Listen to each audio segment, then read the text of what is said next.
Hello guys, welcome back to science Logiverse. So നമ്മൾ ഇന്ന് try ചെയ്യാൻ പോകുന്നത് ഒരു കൊറിയൻ ഷീറ്റ് മാസ്ക് ആണ്. എനിക്ക് പൊതുവേ ഷീറ്റ് മാസ്കുകൾ യൂസ് ചെയ്യാൻ ഭയങ്കര ഇഷ്ടമായതുകൊണ്ട് ചൂടയുടെ പ്രാവശ്യം കൊറിയന്നതാ ഇങ്ങനെ 4 കൊണ്ടു തന്നു. അപ്പോൾ ഞങ്ങൾ 4 പേര് ഇത് യൂസ് ചെയ്യാമെന്ന് വിചാരിച്ചു. പക്ഷേ അച്ഛൻ പൊതുവേ പിന്നെ കുറച്ച് സൗന്ദര്യമൊക്കെ കൂടുതലായതുകൊണ്ട് അച്ഛൻ ഇതൊന്നൊക്കെ വിട്ടു തന്നു. ഇപ്പോൾ അതാ ഞങ്ങൾ 3 പേരും ഇത് ട്രൈ ചെയ്യാൻ പോവാണേ. ആദ്യം തന്നെ നമ്മൾ അമ്മേൻ്റെ ഫേസിലാട്ടോ ട്രൈ ചെയ്യണത്. ഈ ഒരു ഷീറ്റ് മാസ്ക് നമ്മുടെ നാട്ടിലുള്ളതിനൊക്കെ ഭയങ്കര സോഫ്റ്റായിട്ട് തോന്നി.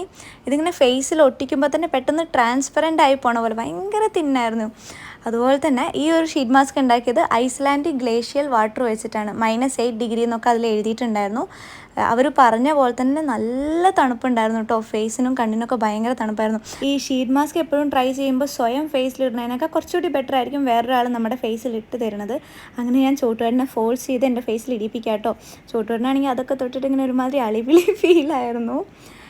പിന്നെ എൻ്റെ ഫേസിന് ഇത് ഭയങ്കര വലുതായി തോന്നിയിട്ടോ. ചിലപ്പോൾ എൻ്റെ ഫേസ് ഭയങ്കര ചെറുതാണ്, ചിലപ്പോൾ ഒന്നല്ല. അതുകൊണ്ട് തന്നെയാണ്. കാരണം അമ്മേൻ്റെയും ചോട്ടുവേട്ടൻ്റെയും ഫേസിന് കറക്റ്റ് ഫിറ്റായിരുന്നു. എൻ്റെത് മാത്രം ഇങ്ങനെ കണ്ണിൻ്റെ താഴത്തേക്ക് ഇറങ്ങി പോണ പോലെ ഉണ്ടായിരുന്നു. മാസ്ക് ഭയങ്കര വലുതാ. എൻ്റെ മുഖം ഒരു കുഞ്ഞു മുഖം, കുറച്ച് വലുതായിരുന്നെങ്കിലും നല്ല കൂളിംഗ് എഫക്റ്റ് ആയിരുന്നു കേട്ടോ. പിന്നെ ഈ ഒരു ഷീറ്റ് മാസ്ക് നമ്മുടെ നാട്ടിൽ അവൈലബിൾ ആണോ എന്നറിയില്ല.